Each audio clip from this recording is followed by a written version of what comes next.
Hi, I'm Deian McBryde.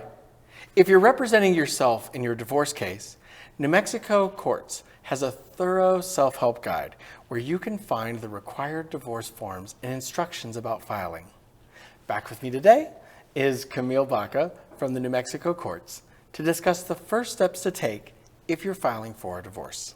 It's great to be back. Let's quickly review what we talked about in the last segment.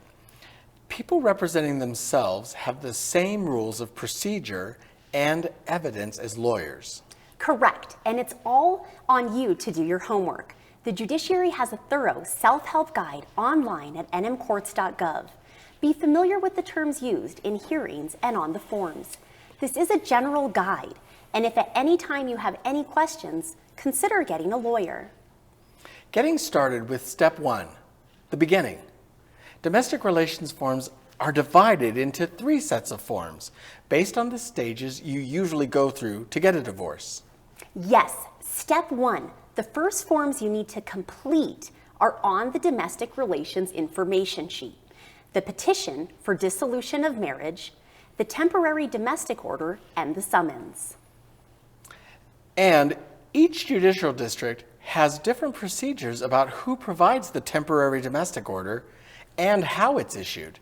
So check with the district court in the county where you live. I'm impressed. You did your homework. The basic information form is required, and it's used to provide the court with essential information about the people getting the divorce. Next, the petition.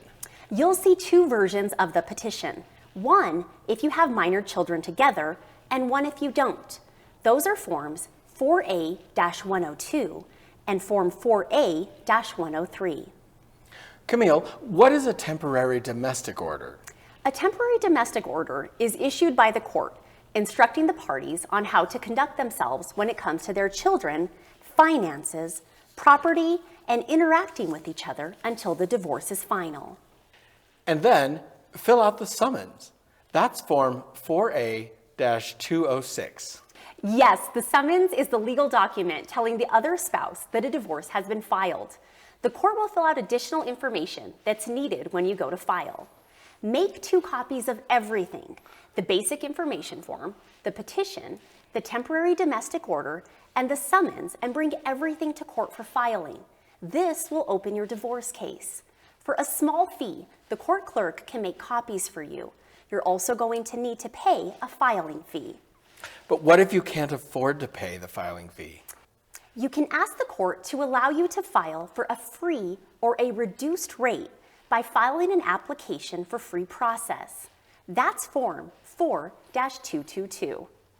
So I've worked on a few divorce cases, and I know what happens next. Someone gets served. That's correct. After a divorce petition, the summons and the temporary domestic order are filed with the court. Copies must be served on the respondent, known as a service of process. And this is important. The petitioner cannot be the person who serves the respondent. Service of process may be done by a private process server, law enforcement, or any other person who is over 18 and not a party to the lawsuit. How much time can the person being served take to respond?